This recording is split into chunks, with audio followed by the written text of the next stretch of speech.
Film dimulai ketika seorang anak bernama Syahida lagi mengurus domba-dombanya di bukit. Ketika itu, ayahnya menyuruh Syahida pulang karena hari sudah mau gelap. Jadi Syahida pun beranjak pulang ke rumah sambil bermain dorongan roda dengan menuruni bukit. Namun sayang, rodanya lepas sehingga dia pun mengejar roda tersebut. Karena berlari menuruni bukit yang curam, Syahida pun jatuh dan terguling-guling hingga akhirnya jatuh ke bawah. Si bapak yang baru sampai di rumah pun ditanya oleh ibu Syahida, kemana anaknya kok belum nyampe di rumah? Mendengarkan hal itu, si bapak pun menyadari ada yang gak beres, karena Syahida seharusnya udah pulang lebih dulu. Mereka semua pun langsung turun mencari Syahida, dan salah satu tetangganya menemukan Syahida masih selamat karena nyangkut di batang pohon. Syahida adalah anak kecil yang gak bisa berbicara atau bisu, sehingga saat itu dia hanya bisa menunggu seseorang menemukannya. Akibat kejadian itu, para tetua di kampung itu pun berkumpul dan menyarankan kepada si ibu untuk membawa Syahida ke tempat suci di India supaya Syahida bisa berbicara. Namun masalahnya, mereka ini tinggal di Pakistan dan India adalah negara tetangga.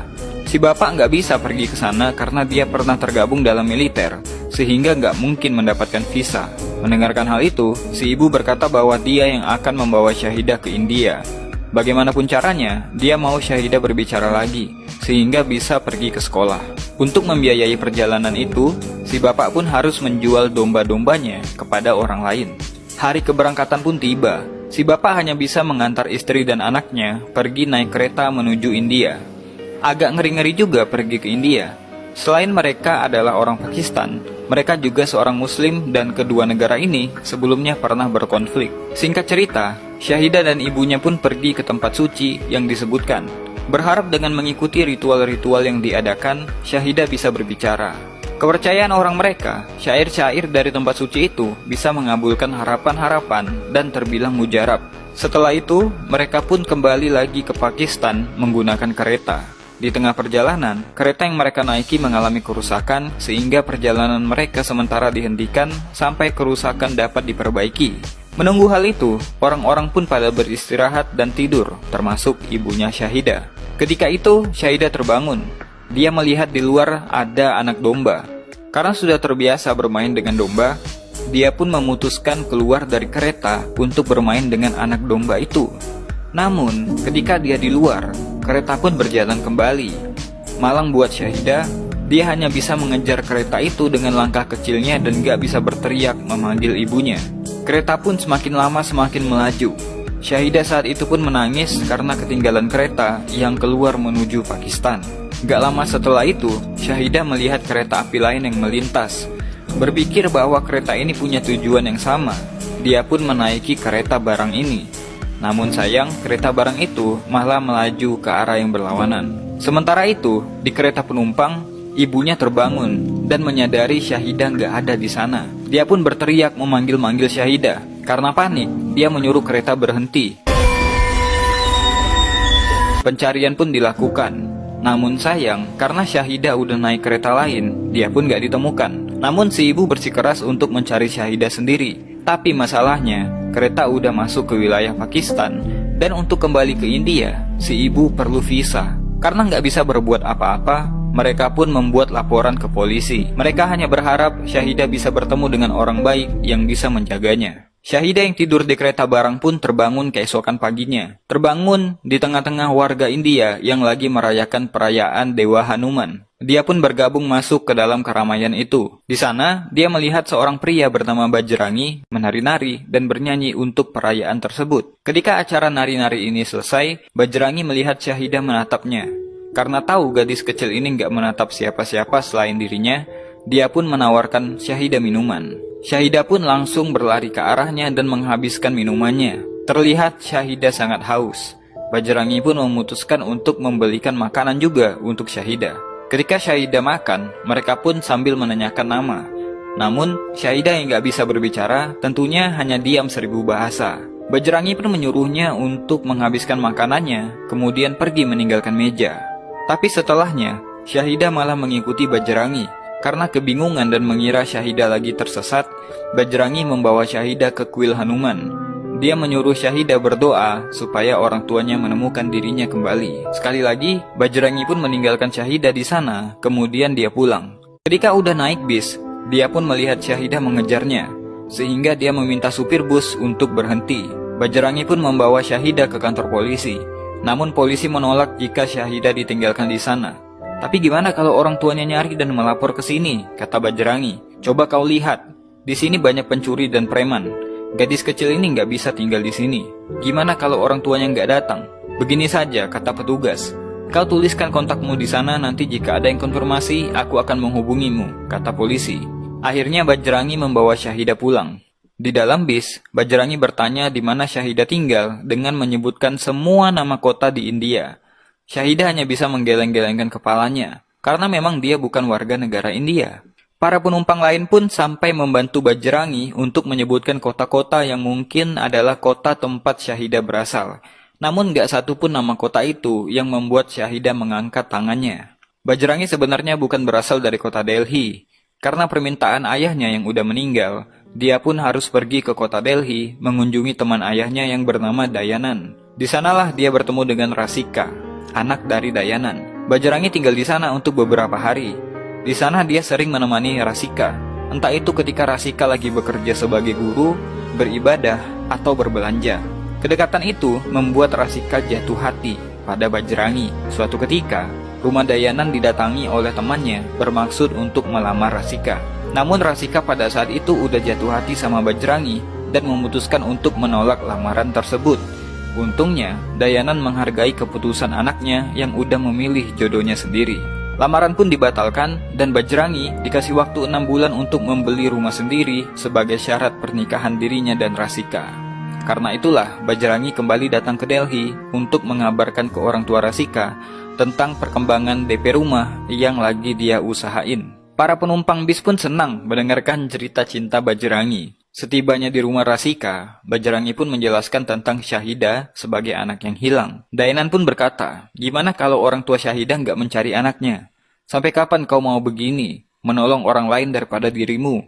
Kau harusnya kerja keras, membelikan Rasika rumah, barulah kau bisa menikah. Ingat itu, kata Dayanan. Ketika menemani Rasika berbelanja, Bajrangi pun berkata pada Rasika, mungkin Syahidah ini anak dari kasta Brahmana, karena kulitnya putih. Kemudian gimana kalau orang tuanya nggak mencarinya? Kata Rasika. Siapa tahu dia adalah anak yatim piatu.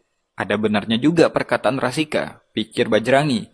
Tapi kayaknya kalau anak ini yatim piatu, dewa akan mengabarinya padaku, kata Bajrangi dengan yakin. Sementara itu di rumah, Syahidah yang nggak terbiasa memakan masakan orang Hindi pun memutuskan untuk menyelesaikan makanannya dengan cepat. Dan ketika di dapur, dia mencium aroma ayam goreng yang dimasak oleh tetangganya Dayanan yang kebetulan merupakan seorang muslim. Jadi Syahidah pun memutuskan untuk pergi ke sana. Jadi ketika Bajrangi dan Rasika kembali ke rumah, mereka mendengar kabar kalau Syahidah hilang. Akhirnya setelah dilakukan pencarian, Rasika menemukan Syahidah tengah memakan ayam dan daging di rumah seorang muslim. Bajrangi pun kaget, dan ternyata dugaannya salah. Karena kalau Syahidah dari kasta Brahmana, dia nggak akan memakan daging hewan. Informasi tentang Syahidah pun masih belum mereka ketahui, karena kondisi Syahidah yang bisu. Di rumah makan pun, Syahidah dipesankan ayam dan makan terpisah dari mereka.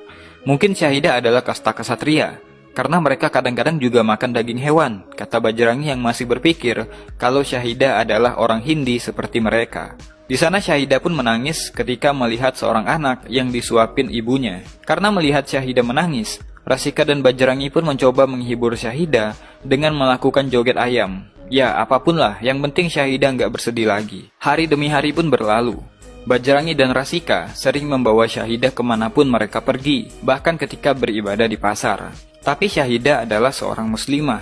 Dia pergi beribadah di sebuah musola yang ada di pasar. Bajrangi yang melihat Syahidah yang beribadah pun kaget dan menyadari kalau anak kecil yang dia tolong ternyata adalah seorang muslim.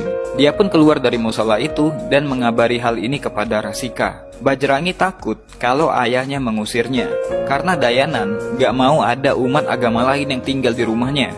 Tapi Rasika gak mau meninggalkan Syahidah, karena Syahidah cuma anak kecil berumur 6 tahun, jauh dari rumah dan jauh dari orang tua. Soal kasta dan agamanya itu omong kosong. Jangan buang waktu kita untuk urusan yang sepele. Kau adalah orang baik, karena itulah aku cinta padamu, kata Rasika.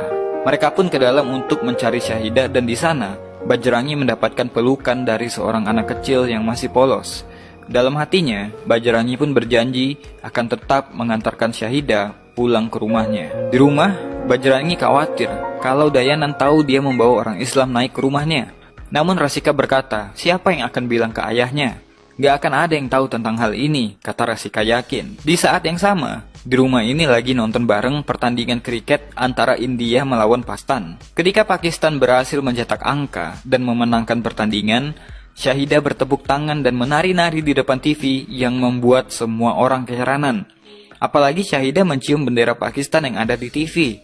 Sontak saja, semua yang ada di situ kaget. Bajrangi pun bertanya kepada Syahidah, apakah dia berasal dari Pakistan? Syahidah pun angkat tangan dan menganggukkan kepalanya. Dayanan pun marah besar kepada Bajrangi dan menyuruh Bajrangi untuk mengantarkan Syahidah ke kedutaan Pakistan di India. Dayanan masih punya dendam tersendiri sama orang Pakistan akibat konflik yang lalu. Dayanan pun gak mau kalau Syahidah berada di dalam rumahnya lagi. Jadi keesokan harinya, Bajrangi mencoba pergi menuju kedutaan Pakistan dan menjelaskan yang terjadi. Namun karena paspor Syahidah ada dengan ibunya, jadinya permintaan itu pun ditolak. Bajrangi pun diusir oleh petugas keamanan karena terus memaksa untuk meninggalkan Syahidah di sana. Di saat yang bersamaan, terjadi rusuh di kantor kedutaan tersebut. Untungnya mereka berhasil keluar. Namun efek kerusuhan itu, kantor kedutaan Pakistan ditutup dan visa untuk ke Pakistan dibekukan 1 bulan. Ketika Bajrangi meminta bantuan agen travel pun, mereka nggak bisa membuatkan paspor untuk pergi ke Pakistan. Namun dari sana, Bajrangi dikasih info kalau ada cara buat dia untuk pergi ke perbatasan tanpa paspor. Namun petugas ini meminta sejumlah uang yang nggak kecil kepada Bajrangi. Malam harinya, ketika Bajrangi menghitung uang yang dia punya, Rasika memberikan uang tabungannya untuk Bajrangi, uang untuk DP rumah mereka. Namun untuk saat ini yang terpenting adalah memulangkan Syahidah, kata Rasika. Dengan uang yang terkumpul pun, Bajrangi kembali membawa Rasika ke agen travel tersebut dan meninggalkan Syahidah di sana. Sebenarnya Syahidah menolak untuk pergi bersama petugas itu, namun Bajrangi nggak punya pilihan lain. Sambil menangis pun, dia meninggalkan Syahidah di sana. Dalam perjalanan pulang, dia melihat orang menjual gelang yang disukai Syahidah. Jadi Bajrangi pun memutuskan untuk membelikan hadiah perpisahan dan dia cepat memutuskan menyusul Syahidah ke tempat tadi. Namun udah telat, kantor agen travelnya udah keburu tutup. Namun dari kejauhan, Bajrangi melihat mereka berdua udah naik becak. Jadi dia pun mengejar becak tersebut. Ketika berhasil menyusul, dia mendapatkan informasi dari supir becak tadi kalau mereka berdua pergi ke hotel itu. Bajrangi pun lalu menyusul mereka. Hotel ini adalah hotel esek-esek, tempat gak bener. Bajrangi kemudian langsung mencari Syahidah dari kamar ke kamar dan mendapatkan kalau si petugas tadi tengah bertransaksi kepada mucikari untuk menjual Syahidah. Bajrangi pun marah, matanya merah, darahnya mendidih. Syahidah pun langsung berlari memeluk Bajrangi. Preman yang ada di situ mencoba merebut Syahidah kembali, tapi Bajrangi berhasil melempar orang itu keluar jendela.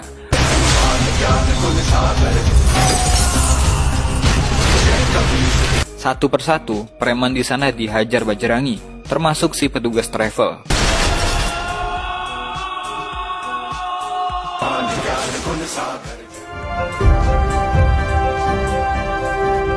Karena nggak bisa mempercayai siapapun, Bajrangi memutuskan untuk memulangkan Syahidah ke Pakistan sendirian, tanpa paspor, tanpa visa. Bajrangi dengan keyakinannya pun berniat untuk memulangkan Syahidah dengan usahanya sendiri. Singkat cerita, mereka pun pergi dengan bis dan melanjutkan perjalanan dengan jalan kaki.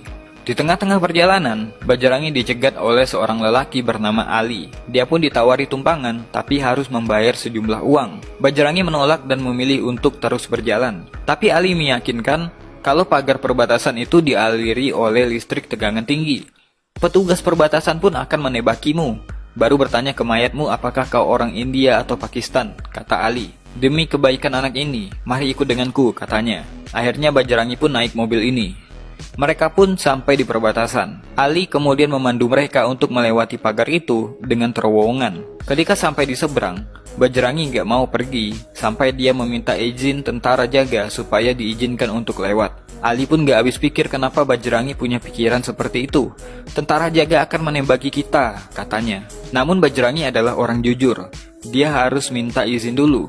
Ali pun akhirnya lari, meninggalkan mereka.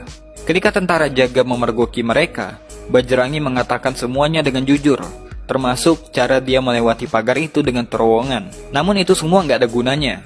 Mereka tetap disuruh kembali ke India. Gak lama setelah itu, dengan melewati terowongan yang lain, mereka pun menyeberang lagi.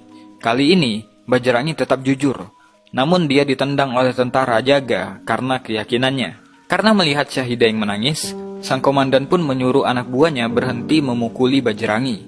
Komandan itu pun memutuskan, kami akan kembali ke sini 10 menit lagi. Kami nggak akan tahu kalau kau pergi ke Pakistan ataupun kembali ke India. Tapi kalau kulihat kau masih di sini, maka kau kutembak, katanya. 10 menit kemudian, Bajrangi dan Syahidah nggak pergi dari sana.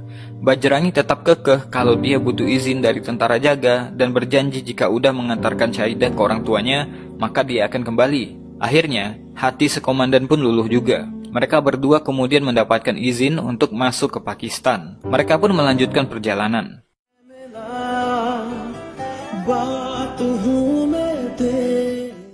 Ketika mereka beristirahat untuk makan dan minum, Bajrangi pun menyuruh Syahidah untuk makan dengan cepat karena ada polisi di sana. Ketika mereka pergi, para polisi itu mengejar mereka dan mencari borgolnya. Bajrangi bilang mereka nggak mengambil borgol. Buat apa mencuri borgol, katanya. Ternyata setelah digeledah, Syahidah yang mengambilnya karena berpikir itu adalah gelang. Mereka pun ditangkap polisi dan Bajrangi dianggap mata-mata India karena nggak punya paspor dan visa. Sementara itu, seorang reporter tengah mengabarkan sebuah berita di terminal. Di sana dia mendapatkan info dari warga sekitar kalau ada mata-mata India yang ditangkap. Karena itu berita yang panas, dia pun segera pergi. Sesampainya di kantor polisi, dia pun langsung mewawancarai Bajrangi dan merekamnya untuk berita. Ketika itu, mereka punya waktu yang singkat, jadinya Bajrangi nggak bisa menjelaskan begitu banyak. Bajrangi pun ditanya mengenai misinya ke Pakistan. Padahal berulang kali dia menjelaskan bahwa dia hanya ingin mengantarkan Syahidah ke orang tuanya. Di saat yang sama, Syahidah melihat gambar bukit di kalender.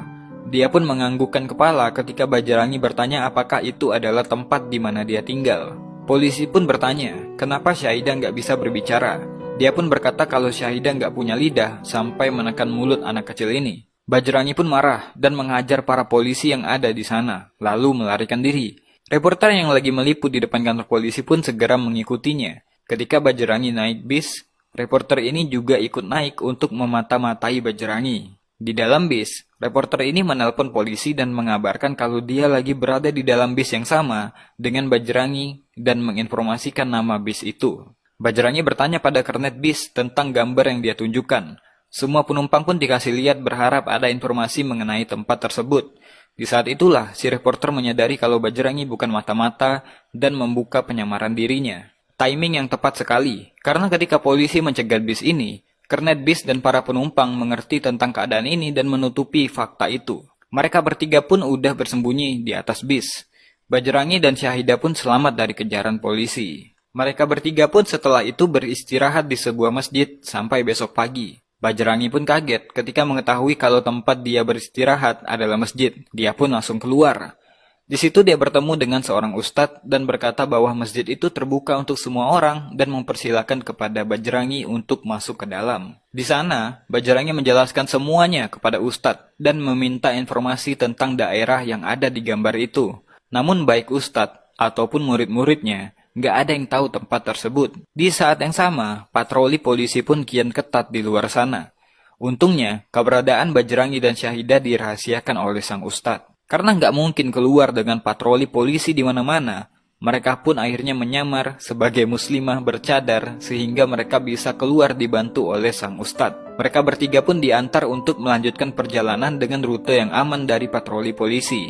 Bajrangi memang selalu memegang teguh kejujuran. Tapi beda dengan si reporter yang bernama Nawab ini. Nawab menyuruh Syahidah menyumbat knalpot mobil orang lain dengan pisang. Jadi ketika mobil itu mogok, Nawab berpura-pura membenarkan mobil tersebut. Sehingga mereka pun mendapatkan tumpangan. Tapi benar kata Bajrangi, ketidakjujuran itu hal yang gak dibenarkan. Mobil yang mereka tumpangi adalah mobil kepala polisi yang lagi cuti. Dia terpaksa masuk ke kantor karena mendengar ada mata-mata India yang masuk ke Pakistan. Suasana pun tambah tegang ketika kepala polisi ini menawarkan mereka untuk diantar sampai di rumah. Jadi ketika sampai di kantor polisi, Mereka pun gak ada pilihan lain ketika kepala polisi ini menyuruh salah satu anak buahnya untuk mengantarkan mereka bertiga. Singkat cerita, kepala polisi pun akhirnya tahu bahwa yang dia tumpangi tadi adalah tersangkanya. Setelah menjalankan tipu muslihat mereka, untungnya mereka pun berhasil lolos dari situasi tegang ini. Mereka pun melanjutkan perjalanan, menumpang dari satu kendaraan ke kendaraan lain, menumpang menginap di satu tempat ke tempat lain. Perjalanan mereka pun mendekati daerah tinggal Syahidah. Namun, mereka belum menemukan di mana tepatnya rumah Syahidah. Sementara itu di India, Rasika mengkhawatirkan Bajrangi yang belum menghubunginya sejak keberangkatannya. Ayahnya pun kaget dan marah ketika mengetahui kalau Bajrangi pergi ke Pakistan tanpa paspor dan visa. Dayanan marah karena berprasangka buruk kalau orang Pakistan akan mencelakakan Bajrangi. Rasika pun marah karena sebab ayahnya yang memaksakan Bajrangi untuk mengantarkan Syahidah lah, sehingga Bajrangi memutuskan untuk pergi. Jika ayah terus seperti ini, aku juga akan pergi ke Pakistan sendiri, juga tanpa visa, kata Rasika. Kameramen Nawad juga ditangkap polisi dan dimintai keterangan tentang keberadaan Nawad. Dia diminta untuk terus menghubungi Nawad setiap 1 jam 1 kali. Di lain tempat, Bajrangi sempat berpikir untuk menyerahkan dirinya ke polisi, supaya mereka yang mencarikan keberadaan orang tua Syahidah. Namun Nawad mencegahnya dan berkata, "Kau bisa masuk penjara dan gak ada satu orang pun yang tahu keberadaanmu. Lagi pula polisi di sini belum tentu sepertimu yang berusaha keras. Mungkin mereka akan mencoba beberapa hari sebelum akhirnya Syahidah dibawa ke panti asuhan." Nawad pun memikirkan solusi lain. Dia mencoba menjual kisah ini ke stasiun TV sehingga mencari keberadaan orang tua Syahidah jadi lebih mudah. Tapi sayang, usahanya gagal karena nggak ada stasiun TV yang mau dengan berita tersebut. Berita kebencian mudah dijual, tapi kisah kasih sayang seperti ini malah nggak mendapatkan tempat, kata Nawad. Mereka pun memutuskan untuk pergi ke sebuah tempat suci, di mana di sana kabarnya bisa mempertemukan orang-orang yang terpisah. Di saat yang sama, Nawad mendapatkan telepon dari rekannya, dan dia memberitahukan kemana tujuannya setelah ini. Mendengarkan hal itu, polisi pun langsung gerak cepat ke sana, menyusul mereka. Sesampainya di tempat ibadah itu, Bajrangi pun langsung mengikuti ritual yang ada di sana, berharap Syahidah bertemu lagi dengan orang tuanya. Bajrangi nggak sadar kalau di sana ada ayah dan ibu Syahidah. Sayangnya, Syahidah saat itu tertidur dan nggak melihat kehadiran orang tuanya di sana. Sementara itu, Nawad melakukan reportase sendiri. Dalam rekaman itu, Nawad menceritakan tentang kisah Bajrangi yang nekat menembus perbatasan hanya untuk mengantarkan Syahidah ke orang tuanya. Nawad berharap dengan video ini, Bajrangi bisa mengantarkan Syahidah dan juga pulang ke India dengan selamat. Setelah itu pun dia mengupload video tersebut di YouTube. Di video tersebut, dia juga mengabarkan kalau stasiun TV menolak untuk menyiarkan berita ini karena kisah ini dianggap sampah dan buang waktu. Ketika lagi di warnet, Nawad melihat rekannya dan juga para polisi datang. Nawad sadar kalau lokasinya dan Bajrangi udah diketahui oleh polisi. Untungnya, Nawad dengan cepat menyusul Bajrangi, kemudian mereka pun lari dari lokasi. Ketika rekan Nawad menelpon, Nawad berkata kalau mereka sekarang menuju ke lokasi lain untuk mendoakan Syahidah. Akhirnya polisi pun pergi dari sana. Ketika lagi istirahat, Nawad mengabari kalau dia udah mengunggah video reportasenya ke YouTube, berharap videonya menjadi viral dan orang-orang membantunya menyebarkan pesan tersebut. Ketika melihat rekaman itu, ternyata nggak sengaja ibunya Syahidah terekam kamera Nawad. Mereka pun mengetahui si ibu baru turun dari salah satu bis dan mereka pun berencana akan melacak dari mana bis itu turun sehingga mereka bisa mengerucutkan daerah tempat tinggal Syahidah. Keesokan paginya, bis itu pun datang. Mereka langsung menanyai si supir. Dari informasi rute yang dilewati si supir, akhirnya diketahui kalau Syahidah berasal dari desa Sultanpur.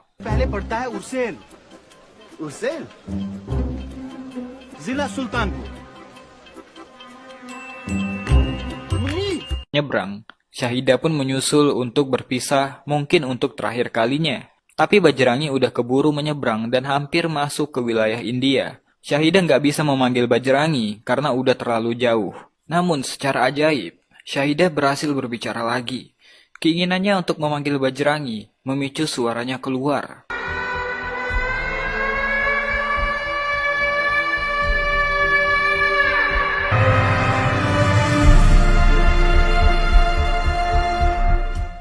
Paman, itu kata pertama yang Syahidah ucapkan. Dia bisa berbicara kembali bukan karena ritual yang macam-macam, bukan karena pengobatan medis, tapi keinginannya untuk berterima kasih pada Bajrangi, orang asing yang baik hati, yang peduli dan memastikan Syahidah kembali ke orang tuanya lagi.